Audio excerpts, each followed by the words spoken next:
Hello everybody, this is the Yahoo and the Torah channel, and my name is Jason. I am the gardener of this wonderful channel, and I've been blessed, and I thank Yah for allowing me to help in these end times and to be able to teach and to be able to get the Father's word out to most everybody. And we are in incredible times. We are in very incredible times, and we are in a time when knowledge has been increased throughout the world. And not only has knowledge been increased, you can find an answer or some sort of a hack, some sort of a household hack for basically everything, right? With YouTube and the rest of it, we are completely at the end times. And because we are at these end times, I have to be blunt in this. And a lot of times when I'm being blunt, people think I'm not being loving or kind or various things, but unfortunately, we are at the end of times when most people have been deceived by a religion from what they call a 501c3 Sunday worshiping school and church. You know, it's a church and Sunday school and all that. It's contrary to what the Bible says. And there's a very big problem because everybody I run into says that we are in a new covenant. We are in the new covenant.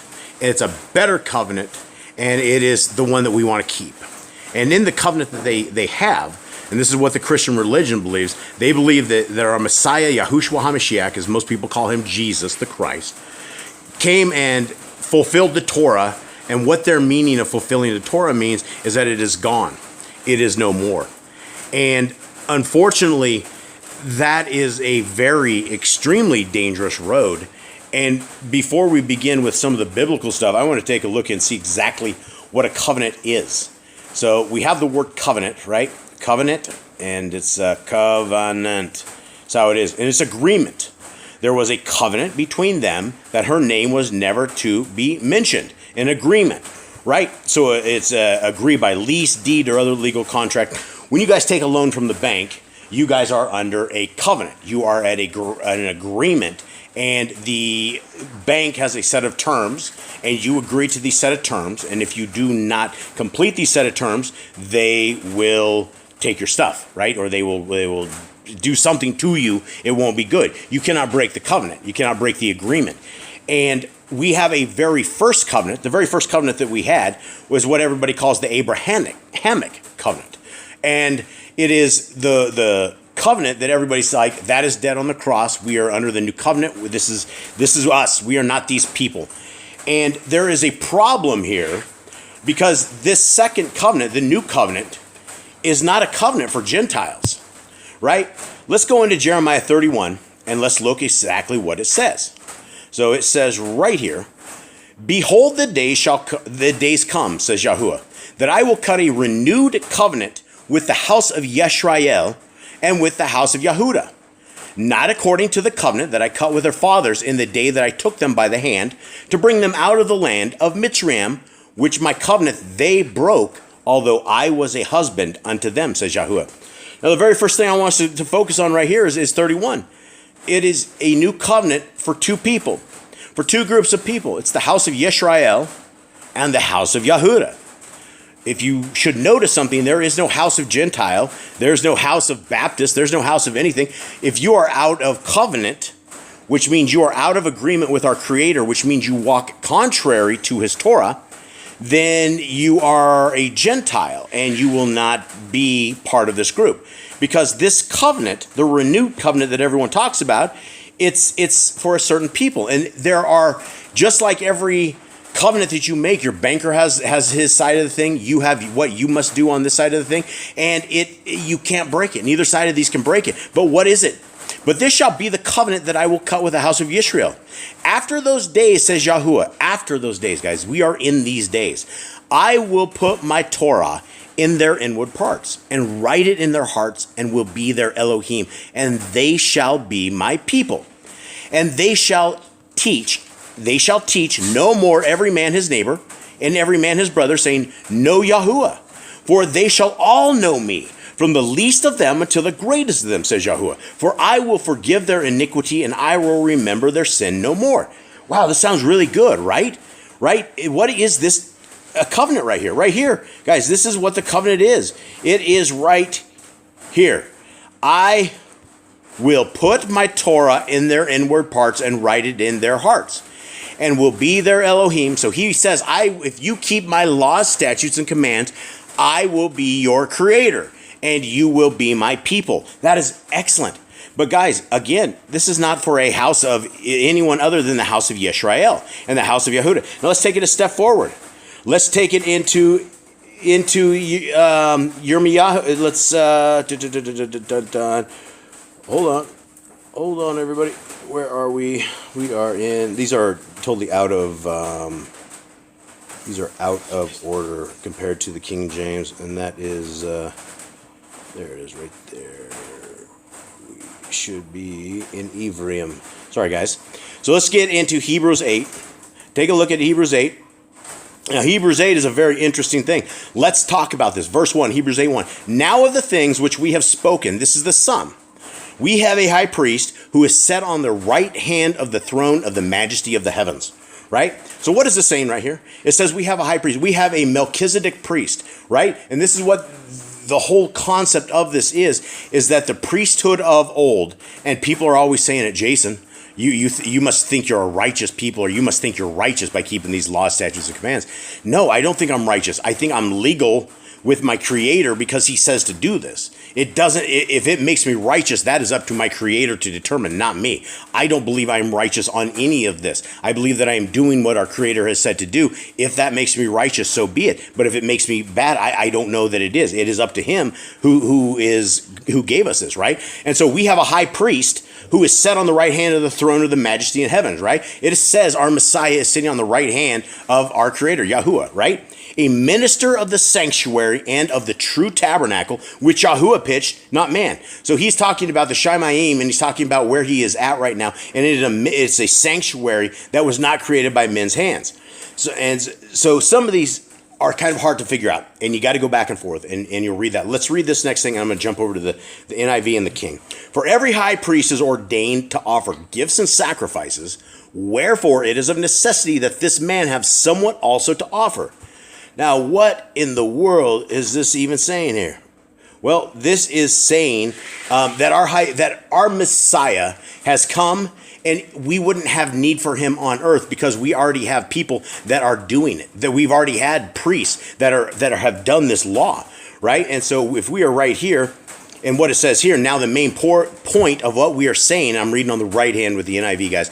We do have such a high priest who sat down at the right hand of the throne of the majesty in heaven, and who serves in the sanctuary, the true tabernacle set up by the Lord, not by a mere human being. Every high priest is appointed to offer both sacrifices, gifts and sacrifices, and so it was necessary that this one also have something to offer. And what did this one have to offer? He offered himself, right? He was the lamb sacrifice. Our Messiah walked the Torah perfectly. He fulfilled the Torah by walking it perfectly. He didn't say, hey, I'm a little rebel. I'm going to fly this little rebel flag, and we are going at it, guys. You guys can eat what you want. You can live like you want. It doesn't matter. I died for you on the cross. That's the way it is. Enjoy it. He never came. He never said anything like that. Verse 4, if he were on earth, he would not be a priest, for there are already priests who offer the gifts prescribed by the law. They serve at a sanctuary that is a copy and shadow of what is in heaven. And I hear Christians say this all the time, this is a shadow of what is to come. This is it. This is why Moses was warned when he was about to build the tabernacle, see to it that you make everything according to the pattern shown you on the mountain. So let's get back into the Sefer, because I like reading this one much better. I'm going to go over this again. So we just read verse 5. Let's read it again. Who serve unto the example and shadow of heavenly things, as Moshe was admonished of Elohim. So basically he was reminded of Elohim when he was about to make the tabernacle. For see, he says that you make all things according to the pattern showed to you on the mount. This is where the Christians will get tripped up. But now has he obtained a more excellent ministry, by how much also he is a mediator of a better covenant, which was established upon better promises. And the Christians stop there. They will stop there and like, we're part of the better covenant. We are part of the new thing. This is it. But yet they are out of covenant. Guys, if you are not keeping the commandments of God, which are simple, don't pack around human corpses, don't drink blood, don't marry your mother. Don't look at your anyone naked. All those kind of things. But you guys have thrown them in the ditch, and they run over them with the bus, and nobody even cares. So you guys argue against a set of commandments that you don't know. And if you do not know what sin is because you do not know the Torah, that will be on you on Judgment Day. Listen up. Verse 6, but now has he obtained a more excellent ministry, by how much also he is a mediator of a better covenant, which was established upon better promises, right? Who is the mediator? The mediator is your Messiah. When you call upon the name of the Messiah, Yahushua HaMashiach, when you are in prayer to Yah, and you're like, our Father who art in heaven, Father, I acknowledge and I understand that you sent your only begotten Son to die for my sins, and that it is by his blood that we are saved. It is by his sacrifices, it is by his stripes we are healed. And if there's no other thing, he has become that, right? He is the mediator. We didn't have a mediator prior to this. So it is a better covenant. But wait, there's more. Verse 7, for if that first covenant had been faultless, there should no place have been sought for the second, right? And that's where the Christians will go, look, the nobody can keep the law. The law of God is not, nobody can keep this. It's wrong. It should have been perfect. Guys, that was not what was perfect. The law has always been perfect. It is the fact that they did not keep the law. They did not keep it. They didn't walk the law perfectly. The people of our Creator did not walk it as he wanted to walk it, so he kept tossing them into captivity over and over and over. So what is this new covenant, guys? What is the new covenant? Let's look. But we can't take this out of context. We have to read the Bible and let the Bible speak to us. Verse 8, for finding fault with them, he says, behold, the days come, says Yahuwah, when I will make a renewed covenant with who? The house of Yisrael and the house of Yehuda. Again, guys, he's repeating what we already knew. He's repeating this. This is nothing new. Not according to the covenant that I made with their fathers in the day when I took them by the hand to lead them out of the land of Mitzrayim, because they continued not in my covenant, and I regarded them not, says Yahuwah. So that's exactly what I just said. The covenant was perfect, except you have to have two people that keep the covenant. Right? And the people of our Creator, us, right? You and I are Yisrael. There's nothing else we can. We're not Baptist, we're not Mormon, we're not anything. If we keep the Bible, all the books of it, and we are in the law, statutes, and commands, we call upon the name of our Messiah, then we are Yisrael. My friends, you and I are Israel. When it comes down to it at the end days, when Yisrael is saved, right? There is no other tribe, guys, right here. There is no tribe of Gentile, right? The Gentile, there's no tribe right there. So how are you supposed to do this? Verse 9, not according to the covenant that I made with their fathers in the day when I took them by the hand to lead them out. I just ran that one, but let's finish it again. Lead them out of the land of Mitzrayim, because they continued not in my covenant, and I regarded them not, says Yahuwah. For this is the covenant that I will make with the house of Yisrael after those days, says Yahuwah. I will put my Torah, my laws, statutes, and commands into their mind. Right? Is the laws of God on your hearts, minds, and souls? Then you are Yisrael. You are understanding what it is like and how we are supposed to be we're supposed to seek our Creator. How do we seek our Creator? We start with keeping the laws, statutes, and commands of him and walk in the way that he wishes us to walk. Every time that we walk contrary to the Torah, we are striping our Messiah one more time on the back, right? Instead of 39, he's getting 40. We're giving him a lashing, a calf of 9 tails, right? This is us. We should not be living in sin. If you are living in sin, you're living contrary to the Torah. If you can't get rid of your porn addiction, you're walking according to the Torah. If you're cheating on your wife and you're being unfaithful, you're walking according to the Torah. If you're drinking blood, you're like your medium rare steak, that's breaking the Torah, right? The Torah is a walk with our Creator that is a beautiful walk. It is a holy walk, right? And it is something you have to align your life with. It doesn't just come easy, right? This is it. He's going to, verse 11, and they shall not teach every man his neighbor and every man his brother, saying, know Yahuwah. Right? It says right here, I'm not going to teach. Nobody needs to be teaching anyone anything, because why? Why? Because know Yahuwah, for all shall know me, from the least to the greatest. For I will be merciful to their unrighteousness, and their sins and their Torah-less deeds will I remember no more. Why would he not remember Torah-less deeds? Because the people of our Creator are keeping the Torah. If you have Torah-less deeds, that means you're walking contrary to the Torah. Why would you want to do that? Why would you want to anger our Creator Is your pork chop and your ham sandwich and all this stuff, is it good enough that you're trading your soul in for it, right? Because our Creator gave us a way to walk it. If we're walking contrary to the way he wants us to walk, this is on us. This is on us. Guys, I can't show you guys anymore. I can't show you one thing. Actually, I am. Let me show you this. Let's go verse 13. In that he says, a renewed covenant, he has made the first old. Now that which decays and waxes old is ready to vanish away. And the Christians will go, look, the Torah has vanished away. That is not true. Because a couple of verses right above that, I just told you guys that the people of our Creator, he's going to write. He's going to write the Torah in their minds. Verse 10 right there, and write it in their hearts. Guys, why does this make any difference whatsoever? Why does it make any difference? Because the world that we are in right now is over. It is coming to an end. The people of our Creator are going to be warred with Satan. And here is the patience. Verse 14, Revelation 14:12. Here is the patience of the Kadeshim. Who is the Kadeshim? It's the saints, the holy men, the holy ones. Those doing the laws, statutes, and commands of our Creator, right? Anyone. It doesn't, there's no bloodline to this. There has never been a bloodline to it. There's not, the Jews over in Israel are not God's people. They're not keeping the law, statutes, and commands of our Creator. They have abortions on the land that our Creator says, don't put that kind of blood on the land. They're doing great evil over there. And the Bible's very clear. They will be wiped off the face of the earth before this is all said and done. At some level, we are all going to be called back over to Mount Zion.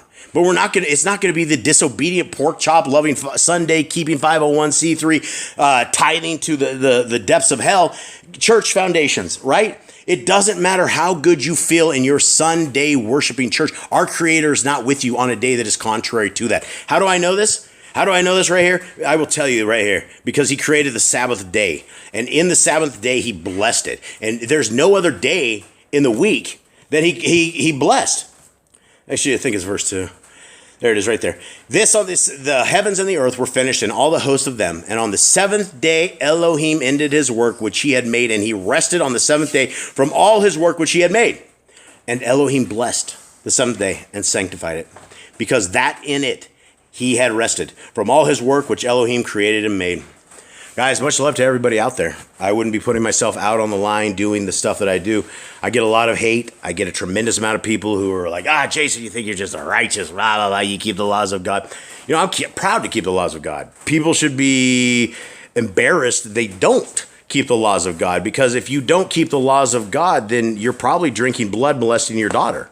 Why? Oh, and how can I even say something like this? How do you know? Because you wouldn't know what sin was. All of that is in the Torah. We shouldn't be drinking the blood. We shouldn't be molesting kids, right? We shouldn't be offering the kids to Moloch. We shouldn't be doing a tremendous amount of things, but you don't know this because you guys won't read the Torah. Guys, I urge you, please, from Genesis, Exodus, Leviticus, Numbers, and Deuteronomy, read the Torah, love the Torah, give the Torah a try. Guys, our Creator has given us a roadmap. He's given us a guide. He's given us blessings for keeping them. And we are at the end times, folks, where if you don't have this armor of God, you're not going to be able to power up. You're not going to have strength. You're going to be going around on YouTube reciting, I'm in the better covenant. I'm in the better covenant, but I'm a lawbreaker. That's not you, guys. That is the road to hell, and that is a narrow road. There's a narrow gate and a very narrow road, and it's a wide path to destruction. Guys, I love you. I'm out.